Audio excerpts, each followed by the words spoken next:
Hi everyone, welcome back to my channel. My name is Saushthavi and today I want to just sit down and talk about a book I read recently that I absolutely fell in love with. This book is honestly a new favorite, definitely in my top reads of all time. And as you've gathered from the title, I am talking about, of course, The 7 Year Slip by Ashley Poston or Poston, I'm not sure. I read this overnight because I just could not put this down, and I don't know why I waited this long to read it. This was all the hype last year, but I always kept thinking, nah, I won't be into it and I probably won't like it. Stupid decision to not pick this up earlier, but I guess better late than never. Honestly, it was a very impulsive decision to pick this up. Like I said, I wasn't interested earlier, and then I saw a couple of quotes from this that seemed really enticing, and then I came across a reel about this girl saying that I'm going to convince you to read my favorite book based on its aesthetic, and then it was like a Pinterest collage of what the aesthetic of this book is, and I was like, sign me up, because it looked beautiful. And it is so beautiful. Like, oh my god, I was smiling the entire time I was reading this book. I cannot explain my love, but I will. That's what this video is about. This is a contemporary romance, but there's an element of magical realism in it. So we follow our main character Clementine, and she just inherited an apartment from her aunt, which is a time traveling apartment, so it can travel 7 years in time. And one night she's in her apartment, and the apartment time travels to 7 years in the past, and there's a guy there, and there's a romance that we're following between them, obviously figuring out how this can work because he is 7 years in the past. She is a book publicist, but she's also a painter. He is an aspiring chef, and she's also traveled the world a lot with her aunt. So this book is like filled with aspects of traveling and art and reading and cooking and delectable food, all of the things which I really like. And this author, Ashley Poston, is so good at setting the atmosphere, at setting the ambience. Like, I could visualize everything she was talking about, so it really set the atmosphere for me. I felt like I was in it. I felt like I was there in the apartment. All the food she talked about was so delectable.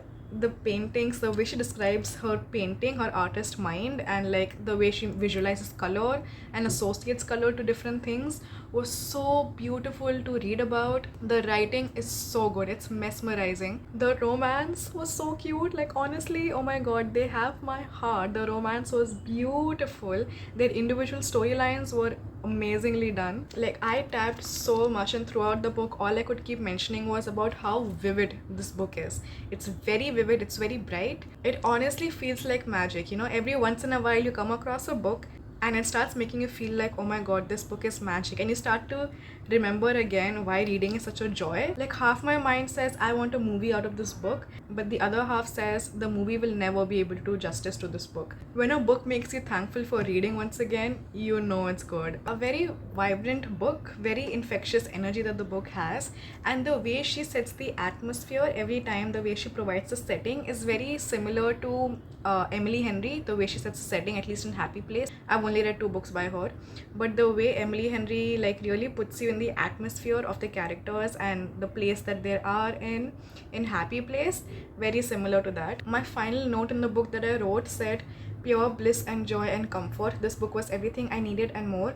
I can confidently say I will be rereading this for years to come. One of my all-time favorites, smashing. It would be a disservice to not give this a 5 stars. Thank you, Ashley Poston. Like, that's the final note I wrote in this book, because I was just so in awe. I'm still in awe. I'm still thinking about this book. Cannot stop thinking about this book. This book made me so hungry, and I swear to God, I am not exaggerating, but the book smells like pizza to me.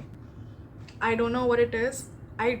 It genuinely, if you could smell this right now through the screen, it smells like pizza. I don't know, like, is this a psychological thing that this book made me think of food so much I can smell it now? But genuinely, it smells like pizza. The entire time I was reading this, I was like, why does this smell like pizza? This book, apart from the romance, also deals with a lot of like adulting, and it talks a lot about when you grow up and you're doing something for so long and you realize that maybe that's not what you want to do and you want to change in your life, and how do you accept that change when you're so far into your adulthood. She's 29, 30 in this book.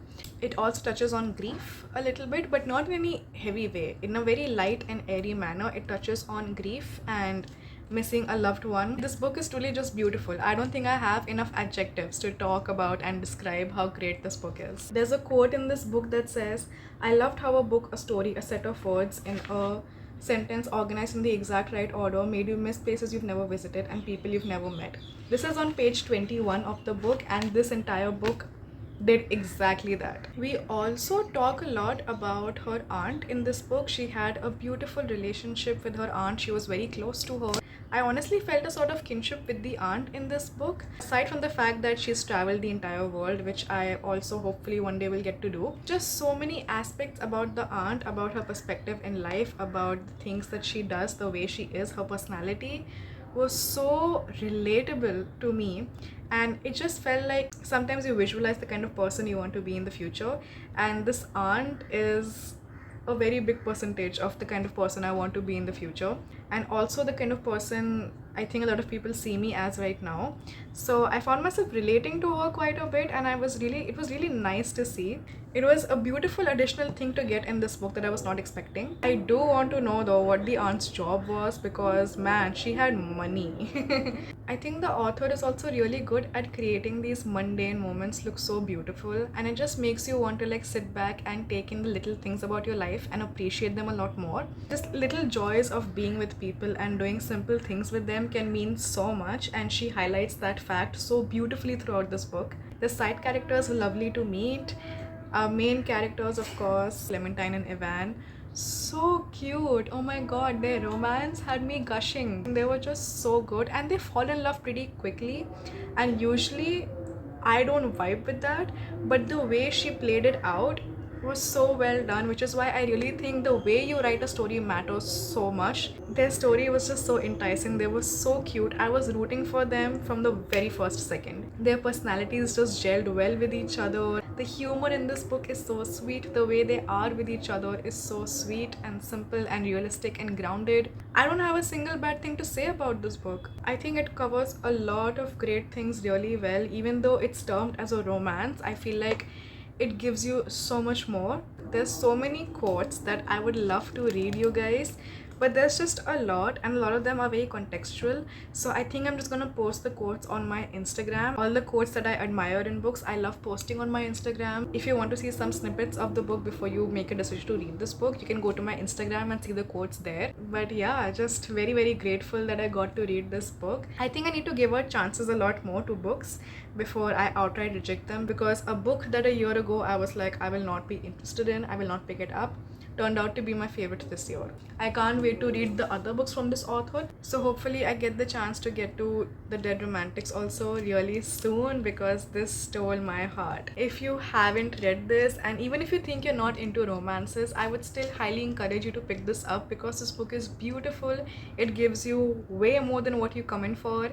Like I said, I think the writing is just so beautiful. Like, I felt like I was in New York. I felt like I was in their apartment. I felt like I was at the dinners that they were having. If you've read this, please let me know what you thought about it. I need more people in my life who've read this and love this. I think I've blabbered way too much about this, so I'm gonna stop now. But yeah, The 7-Year Slip. Please read this if you haven't. I highly recommend. Definitely my top 3 of the year. So, but yeah, I just wanted to come on here and get all my feelings out, because I needed to get them out. And yeah, thank you so much for listening. If you've been listening up until here, let me know if you've read this book or if you would like to pick this up soon. I would love to know. Follow me on Instagram, Fable, Storygraph, all of that, link down below. Like, share, subscribe, and comment on this video so we can keep the engagement going. And I'll see you guys in the next one. Thank you so much for watching.